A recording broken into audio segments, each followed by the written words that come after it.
Hey everyone. Alright, let's go ahead, let's go over your homework. So on page 146, 1 through 6. So, number 1, why did the Democrats propose the tariff of 1828? They wanted to discredit President Adams' administration. So make a note for that. So attempt to damage the Adams administration. Number 2, who wrote the South Carolina Exposition and Protest? That was John C. Calhoun. We'll talk more about him later on. Number 3, who won the presidential election of 1828? That was Andrew Jackson.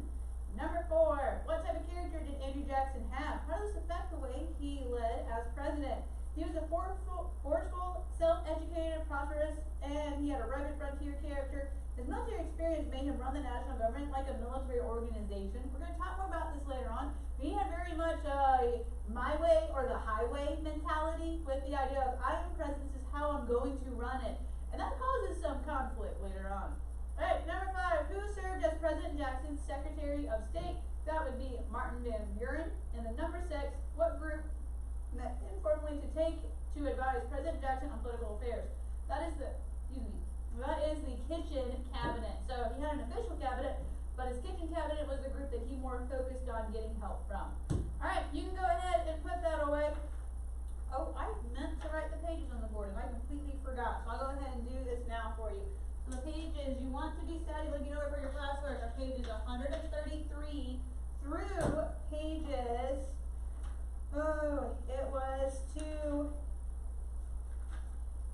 it's to pages 839. I meant to write this and I forgot. So those are the pages that you need to be studying. So for your classwork, you want to be copying down or looking over those pages. I would recommend go through, write as many bold terms and definitions to help you kind of cement it in your mind. Pages 133 through 139. See as many as you can get in about 5 to 10 minutes. Well, now again, don't be so focused on writing that you forget to actually study and look over the terms and definitions that you need to know. So don't just be focusing on, okay, we've been going over the terms and definitions, but what has she been saying, Ms. Moore's been saying in class? So what should you be focusing on? Not just copying down the phrase immediately after or immediately before, but you want to know, okay, what's the important fact about this particular term? What has she been saying for several days now? So take about 5 to 10 minutes, go ahead and look over the bold terms. We'll go over the italicized terms as well, but the bold terms on pages 133 through 139. So go ahead and pause the video and do that. Alright, assuming that you're back now, let's go ahead and let's go over those terms. Sorry.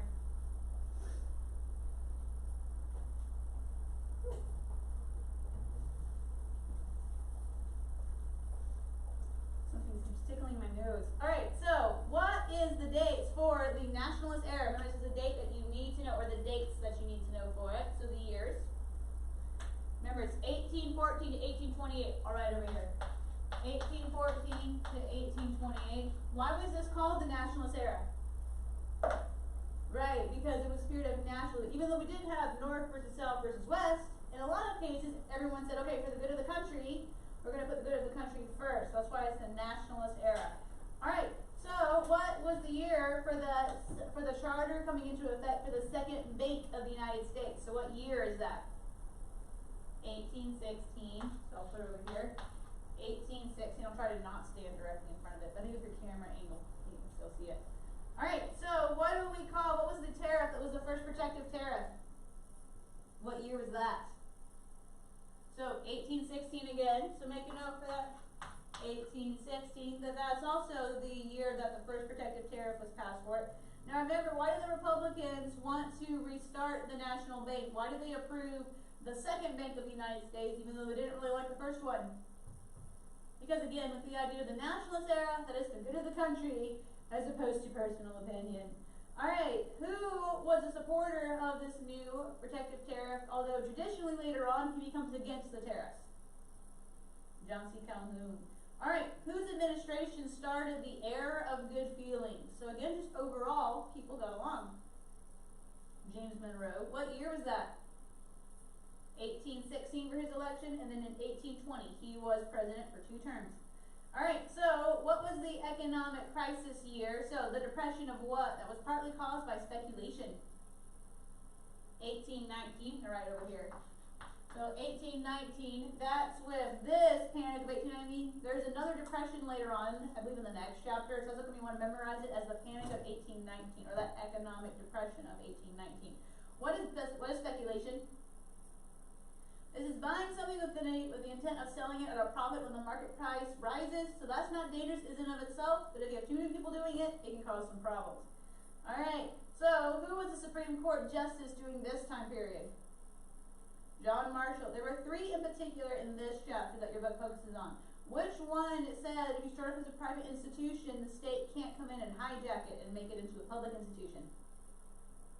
That's Dartmouth College versus Woodward's. Make a note for that one. What one defined interstate commerce? Gibbons versus Ogden. Good. And then which court case upheld the doctrine of implied powers, saying that even though the National Bank is not specifically mentioned in the Constitution, it's implied? McCulloch versus Maryland. So good job with all of those terms and definitions. Hopefully you know them really well by this point. Alright, what were the 4 states that were added after the Treaty of Ghent? So you have Indiana, Mississippi, Illinois, and Alabama.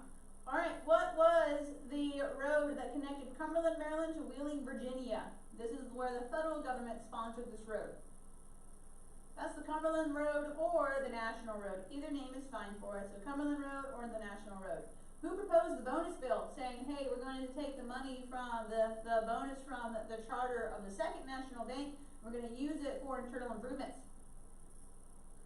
That was John C. Calhoun. Who proposed the American system, saying we're going to have high protective tariffs, we're going to use the money from that in order to fund internal improvements for the West, so it'll link the country together?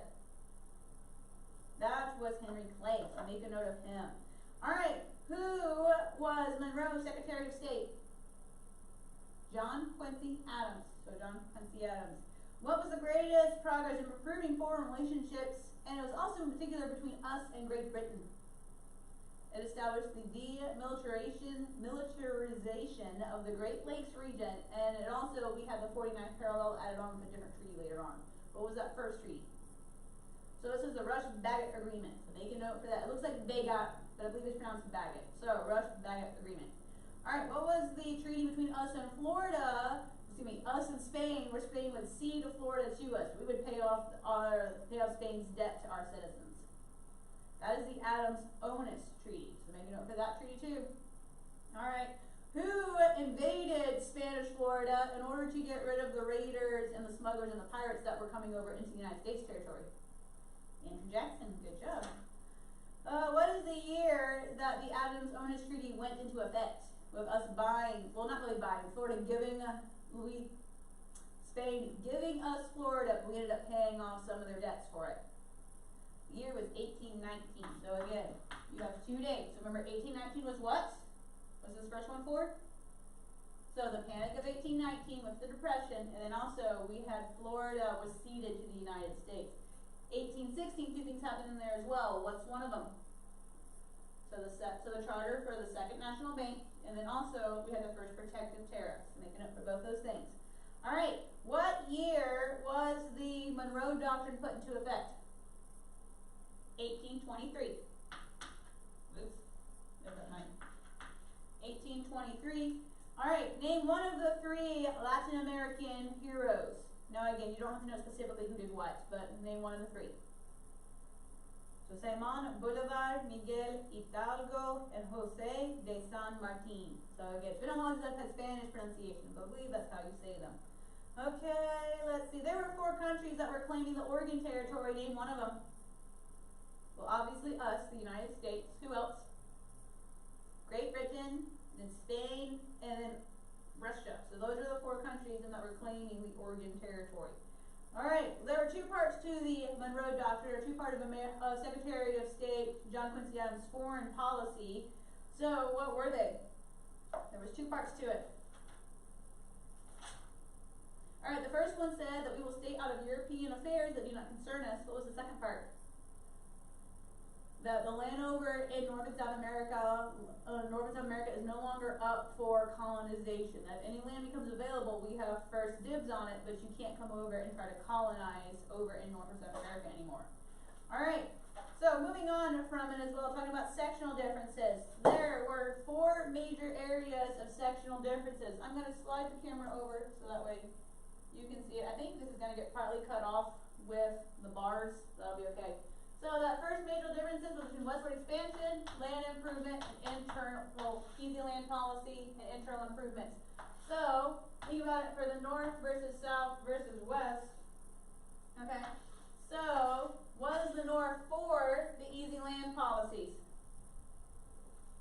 Hopefully you said no, they didn't want it because they didn't like people moving out west. They were worried about losing their industry workers and then losing land out west that they thought the government could sell to make money. Were the westerners for it? Yeah, obviously. And were the southerners, were they for it, against it, or mixed? They were mixed. So some of them were for it because they were moving west to get new land for cotton, and some of them, the established plantation owners, were saying, no, we don't want competition. Y'all can stay put. The next major issue was with the bank. Alright, so that's kind of crooked, but that'll be alright. Alright, so the north, were the for, against, or mixed opinions over the bank? For it. Good job. South, for it, against it, or mixed opinions? The South was indifferent, which means that they didn't really care, but the people that did have an opinion about the bank, they said, yes, we want it, and we will support the bank. The West, did they support the bank, not support the bank, or were they mixed? They did not like the bank. Because of the Depression of 1819, they felt like it was the bank's fault. Alright, high tariffs. Alright, were the North for it, against it, or mixed? For it. The South, were they for it, against, or mixed? Against. South did not like the tariffs. West, for it, against, or mixed? The West was mixed on this as well. So we have the South mixed with the westward land policies. The West was mixed on tariffs. Some of them said, okay, no, we want them, and some of them said no. It depended on where you lived at in the West. If you lived in the northern portion of the West, you typically sided with high tariffs. If you lived in the southern portion of the West, you sided with the South against the tariffs. The last issue is slavery. Alright, this one's the easiest one. Was the North for it, against it, or mixed? Against. South, were they for slavery, against slavery, or mixed? For. West, were they for slavery, against slavery, or mixed? Most of the Westerners were for slavery because, again, as they're moving west, a lot of them are moving from those southern states. Alright, so that's where we got through with that section. So again, make a note of the chart. This is the easiest way to go over all the sectional differences. Alright, so with the Missouri Compromise, what 2 states were brought in? Obviously Missouri, because it's Missouri Compromise. What was the other one? Maine. Which one was coming in as a slave state, Missouri or Maine? Missouri, because Maine was so far north, there was no chance of growing cotton up there. So that's why that one came in as a free state, while Missouri came in as a slave state. Why was Missouri coming in as a state such an issue? Because remember, they wanted to have that balancing of power between the slave states and the free state. Well, slave states were in the south, free states were in the north. They wanted to have the balancing of power because there was more people in the north, so the House of Representatives would be voting to limit slavery, while the people of the South said, no, we want slavery. So because of that, the House of Representatives could automatically try to make slavery illegal. While in the Senate, because it's based on number of states, since they had an equal number of slave states and free states, that they couldn't pass it in the Senate because the slave states were basically voting against it. So if Missouri came in as a free state, it would have upset the balance, and the slave states were worried about slavery becoming illegal. That's why it's important to have a free state and a slave-to-state come in at the same time, at least in this period, because they did not want to lose that balance of power. Alright, the very last thing we talked about was with the Favorite Sons election. What is the year of the Favorite Sons election? 1824. That's another date you need to know. Alright, who is the favorite son of the North? John Quincy Adams. Who is the favorite son of the South? William H. Crawford. Who was the favorite sons of the West? There were 2 of them. Henry Clay and Andrew Jackson. We'll talk more about that today. Alright, you can go ahead and pause the video if you want to study really quick before we get into this section, before we take our quiz. So if you want to go back and study those pages 133 through 139, really quick to make sure you got everything, but don't watch this next portion of the video until you're ready to take your quiz. So if you want to pause the video, to either go get a pen or a piece of paper, or to maybe get some water really quick before you take it, or if you just want to study, go ahead and pause the video, but then don't start watching it until you're ready to take this quiz. Alright, assuming that you're still here, now that means that you're ready to take it. So go ahead and take out a piece of paper, write your name and date at the top. I gotta erase this before I forget. Sorry, you can't have the dates.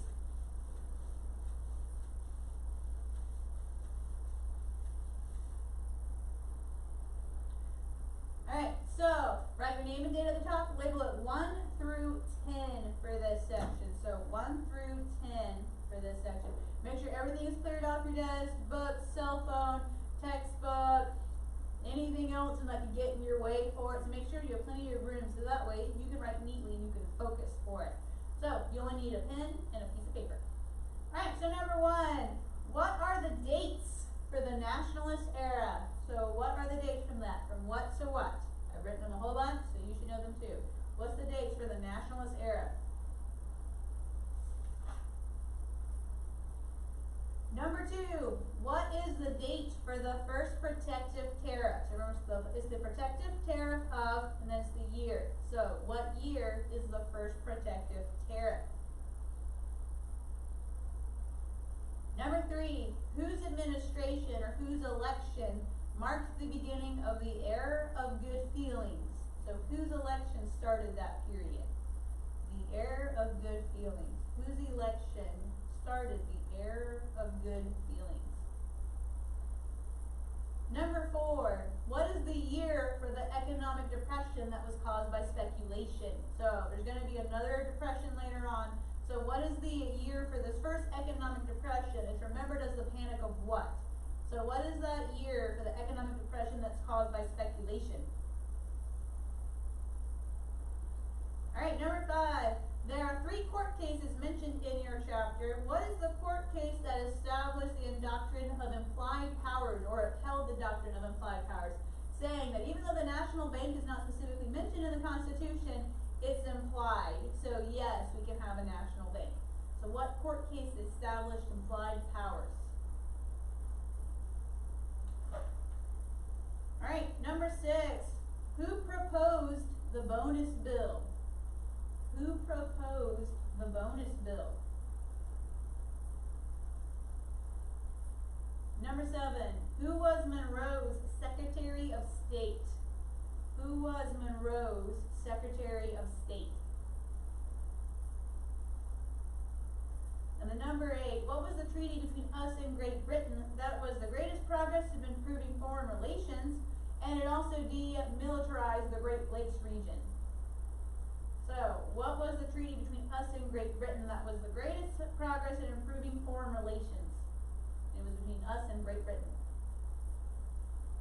What was the treaty between us and Spain for Spain ceding Florida to us? What is the name for that treaty? Where Spain ceded or gave Florida to us, but we ended up paying $5 million worth of debt that they held to our citizens. So what is the name for that treaty? And then number 10, what is the date for the Monroe Doctrine? What is the date for the Monroe Doctrine? Alright, so if you need something repeated, go ahead and pause the video and rewind back to go watch it. Don't watch too far though, so don't accidentally go back and hit the review. So be careful for that. So then go back and watch your question if you need a particular question repeated. Okay, so we'll go ahead and you can put that away. So put it off to the side. Don't forget about it. Be sure to give it to your mom, dad, or proctor, or whoever it is that's scanning your quizzes and turning them in or taking photos of them. So be sure to go ahead and put that off to the side, and don't forget about it. You can go ahead and put that away for right now. Alright, well, take out your textbook, and we'll go over on page number 141. It's kind of the last thing we talked about. We briefly re-summarized this with the idea of, I'm going backwards. That's what happened. That's with the idea of slave states versus free states. So again, Missouri wanted to come in as a free state, and the southern states said no, because it'll upset the balance of power. What if the North makes slavery illegal? We don't want slavery to be illegal. So that's probably the reason why there was such a big hassle over Missouri coming in. Whenever Maine also expeditions that came in, they realized, oh, we can have a compromise. Missouri will come in as a slave state to keep the balance of power, and Maine will come in as a free state. So that way we can still have that balance of power. It also established that slavery would be prohibited in the rest of the Louisiana Purchase north of the 3630 parallel. That's this line in the picture. So, in the rest of the Louisiana Purchase territory, that there would be no more slavery. But most of the southern states said, that's fine, you can't grow cotton above that latitude anyway. The climate's not good for growing cotton, so we don't want to move up there in the first place. So that's part of the reason it was established with the Missouri Compromise. Alright, favorite sons election of 1824. We introduced this yesterday, and I was talking really fast because I was running out of time. So, favorite sons election of 1824, you had the four favorite sons. Remember, there's not really a political party, so it's more, well, there is the Democratic Republicans, but you have, since everyone is pretty much a Democratic Republican, that you would have the favorite sons of the North versus the South versus the West. Each section of the country had a favorite candidate. That's what they're known as the favorite sons. Alright, so the North supported John Quincy Adams, the South supported William Crawford, and the West had two supporters. So they supported two people, so Henry Clay or Andrew Jackson. We talked through how to memorize them yesterday, so again, Crawford sounds kind of like crawfish. John Quincy Adams, you probably already know. And then Henry Clay and Andrew Jackson, these are more Western men, so make it up for them. Now, there was a tie with these four major candidates. That the Constitution says that, okay, you have to have the majority of the electoral votes. So none of these four candidates had the majority. There was kind of like a tie. Since there was no clear-cut winner, it got thrown into the House of the Representatives to vote to determine, okay, which person do we choose now? Now today, we don't really have a lot of ties with the idea of majorities because we have two parties today, and that's pretty much it. But since there was three different sections of the country, there was no absolute someone has the majority. That's why it got thrown into the House of Representatives. Now, the Constitution also says it's the top three winners. So Henry Clay knew he was automatically disqualified because the top three electoral votes the top three candidates that got the most electoral votes was John Quincy Adams, William Crawford, and Andrew Jackson. So Henry Clay knew, I'm already out of this. So who would you think that Henry Clay would encourage his supporters to vote for? Right, you would assume that since Henry Clay and Andrew Jackson are both from the West, you would assume that he knew, okay, since I'm out, I'm going to encourage the other Western person to win. Andrew Jackson thought that as well. We're not quite sure what happened, but Henry Clay told his supporters, no, I want you to vote for John Quincy Adams, a Northerner. So that was something that was a little bit different. Andrew Jackson becomes deeply upset by this because John Quincy Adams ends up winning. Now, it was highly suspicious because John Quincy Adams made Henry Clay his Secretary of State. Now remember, we've always talked about in history about how typically, if you have someone Secretary of State, they have a tendency to become president next. Now again, it's not supposed to work that way, but that was just the general trend that since the Secretary of State had a lot of power and was well known to the American people, in a lot of cases, the Secretary of State became president later on. So Andrew Jackson, he accused them of having a corrupt bargain. Even your book talks about this as well. That it talks about that they had that he accused them of having a corrupt bargain because he said, "Oh, Henry Clay, he told his supporters in the House of Representatives to vote for John Quincy Adams, and now John Quincy Adams appoints Henry Clay to his Secretary of State. You guys had some corrupt bargain or some deal, some under the table thing was going on." Now, officially, we don't really know. Henry Clay and John Quincy Adams did meet previously before this and talk about something, but we don't know what it was about. We don't know if they made this hidden deal. Henry Clay did not really like Andrew Jackson because of Andrew Jackson's personality, so it could just be kind of like with Alexander Hamilton and Thomas Jefferson. Alexander Hamilton didn't like Thomas Jefferson because of different personalities and how they viewed the government. It could have just been that, where Henry Clay said, doesn't matter if I become Secretary of State, I just don't like you. But we don't really know for sure one way or the other. But Andrew Jackson thought that they had this under the table deal, and that's why he was so upset by it. Just make note that Henry Clay, he encouraged his supporters to vote for John Quincy Adams, and that's why John Quincy Adams became president. The Republican Party ends up splitting over this as well. So the Republican Party gets split into two groups. So make a note that they both formally split at this point. So now we're about to have two parties again. So you have the National Republicans because these were the Adam Clay supporters, the people that had voted for John Quincy Adams and Henry Clay, that they said, okay, we want more of nationalism. So they take the name of National Republicans. This is not quite the same as the Republican Party today. So again, there's a lot of similarities, but it's not quite the same as the Republican Party that some people think of today. So it's an early version of it, but it's not quite it yet. Well, the Jackson group, they call themselves the Democratic Republicans. So make a note for them. So Democratic Republicans, or just the idea of Democrats. So make a note of that. Now again, this Democrat is very similar to the Democrat Party of today. Now again, officially, it's not quite it, but it is the idea of this is an early version of it. So just make a note. So National Republicans, and then you have the Democratic Republicans. Their names are very similar. So just be careful for that for it. So Democratic Republicans, and then you have the National Republicans. So the two groups now. So we're back to having two parties again. All right. Let's see. I believe that is it for this. Oh, your book talks about the tariff controversy. It also talks about John Quincy Adams really quickly. Oops. There's not a lot in your book about John Quincy Adams. He was a very good president, as a side note. He was very qualified for his post. Now, he had a stern personality, and it made him appear cold and forbidding. Like the picture kind of shows, he looks kind of scary and looks kind of mean. But he was just a very dignified person. So he was dignified, he set high standards of conduct for himself and for those around him. He didn't use his power to appoint friends into positions of power or to punish political enemies. He handled everything with honor to the best of his ability. So he did a good job of promoting nationalism, even though we have North versus South versus West in this time period. So even though your book points out how he was a good president, there's just not a lot about him in this section for it. Alright, the tariff controversy.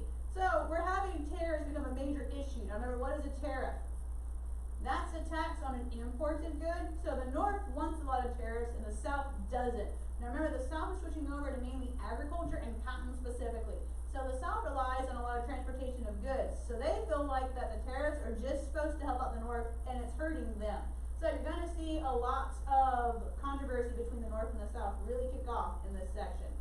Alright, I think that's pretty much it. Oh, let's look at the thought provoker really quick. According to America's founding principles, how is the conflict between the national and state governments a positive feature of the federal system? Now again, we think of it with the Civil War, with the idea of the federal government versus the state governments. But why is it good to have that balance of power to where the federal government isn't dominant over every aspect of the states? Right, so a lot of cases, like what a lot of you pointed out in your Federalist Papers, that it's not good to have just one branch just dominant or one section of the government dominate over the other one. That's part of the reason why the Constitution says here's the specific parts of the federal government, and then anything not mentioned for the federal government is the states can do. Now the federal government is supposed to keep all the states working together, but the federal government is not supposed to dictate every single aspect to the states. So also having a balance of power, or having this conflict between the states, or between the federal government and the states, is a good thing. Now today, we've shifted over to where the federal government typically has more power than the states. Today, we would say that the federal government is more powerful than the states. Now there's several issues that come with it. So again, this does not really take off with the idea of the federal government being over the states until the Civil War. But this is whenever you're seeing that conflict between the federal government and the states. What can the federal government tell us to do, and what can the states tell us to do? You typically want a smaller government, or it's the idea of it's like a regional thing. Typically, it's better for states to manage that. Like for example, getting a driver's license. The federal government doesn't tell each state how to get a driver's license. Depending on where you live, there's different rules over how to get a driver's license. Like I got my driver's license in Louisiana, my sisters got theirs in Florida. So there's different rules over what we had to do for me to get my license in Louisiana. And so that's the example just pointing out that, hey, even though we have this conflict between the idea of states' rights versus the federal government, that's not necessarily a bad thing. But it's the idea to make sure that the federal government doesn't get too much power, but you also don't want the states to get too much power either. So kind of pitting one against the other keeps that balance of power to where one doesn't get too much authority. And that's the reason why today we have a little bit of trouble because the federal government has more power today than the states. Most people would agree with that. Alright, so let's go ahead and let's talk about with chapter 11 now, getting into the age of Jackson. Alright, so here's the timeline from page 144, so the age of Jackson. This is a very colorful period of history. Now, Andrew Jackson was a very forceful and a very dynamic leader, and it was very much for him, my way or the highway. This is how I want it to be done, and this is how I'm going to do it. And he would just go and just do it. Now, this is a very colorful period of history because he rules almost like a monarch. He actually gets the nickname King Andrew because of how strong a president he was. So a lot of good things, though, happened in his presidency. Unfortunately, some bad things happened as well, in particular with the Native Americans. So that's one reason why your book points out this is a very colorful period, just because it's interesting. Not all of the things are good about it, but there is some good things, but then there's some sad things that happen as well, but we have to learn about it, so that way we don't make those mistakes as a country again. And so that's part of the reason why your book describes it as a colorful period of history in American politics, because it's interesting. You either really loved King Andrew, or that was his nickname, Old Hickory. If you supported him, you really loved him. Or if you didn't like him, he was King Andrew, he was too powerful, we don't like him. So it was very much, it turns into almost a split over who supports him and who doesn't. Alright, so let's talk about it with the age of Jackson, because again, it was his leadership and then his successor, Martin Van Buren. That's the reason why those two presidencies mark the Jacksonian era of politics, just because because Jackson led very, very strongly, and then Martin Van Buren copied him. So that's the reason why this is known as the age of Jackson, or the Jacksonian era. So make a note for this time period of history. Alright, so let's look at the quote at the top page by Daniel Webster. So, if we in our posterity, remember posterity means grandchildren or like future generations, reject religious instruction and authority, violate the rules of internal justice, trifle with the injunctions of morality, and recklessly destroy the political constitution which hold us together, no man can tell how sudden a catastrophe may overwhelm us and shall bury all our glory in profound obscurity. Alright, what's Daniel Webster saying? Alright, read through it again. If we in our posterity reject religious instruction and authority, violate the rules of internal justice, rifle with the injunctions of morality, and recklessly destroy the political constitution which holds us together, no man can tell how sudden a catastrophe may overwhelm us and bury all our glory into profound obscurity. What he's saying is that, okay, if we reject biblical principles with the idea of religious instruction and authority, violate the rules of eternal justice, so like what the Bible says right and wrong is, trifle with the injunctions of morality, again talking about what's right and wrong, and then also recklessly destroy the political constitution, saying we're going to tear apart the constitution. There's no telling, he says, what catastrophe may overwhelm us. So if we get rid of the biblical principles, or if we get rid of the constitution, that's what holds our country together, the Bible plus the Constitution.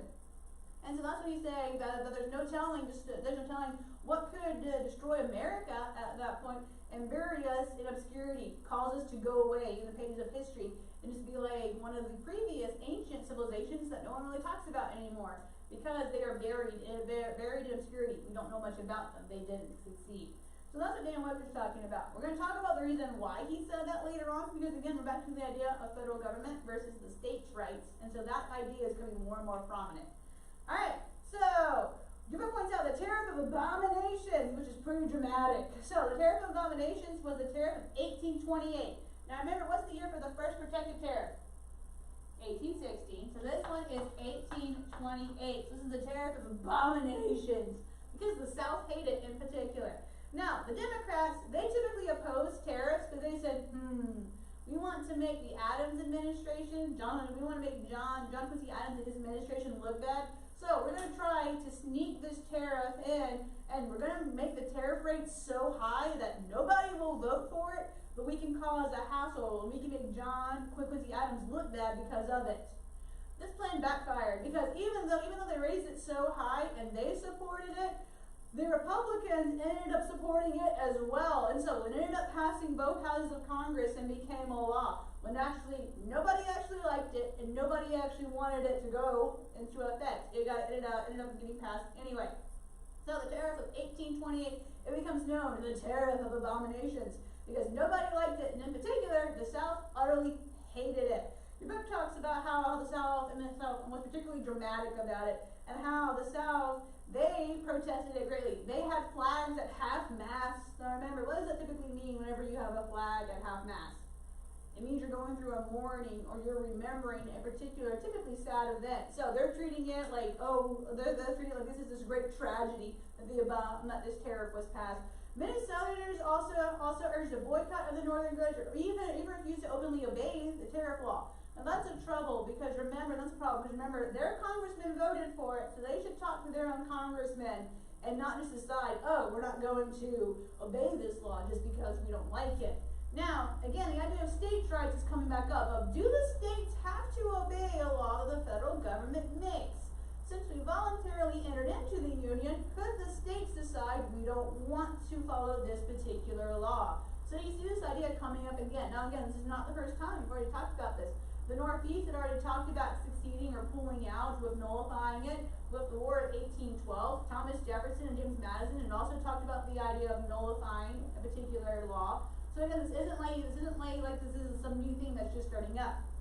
So John C. Calhoun, make a note of him, that he is vice president, so it's a little bit weird and ironic that the vice president is protesting this, saying, no, this law is unconstitutional. This law should not be in effect. So he wrote his essay, make a note for it, the South Carolina Expedition and Protest. He's saying that this law is unconstitutional and saying it's more of states' rights, but then saying this law is only benefiting one section of the country on purpose. This is to raise revenue for the North on purpose, at the expense of the South and other countries, and other sections of the country.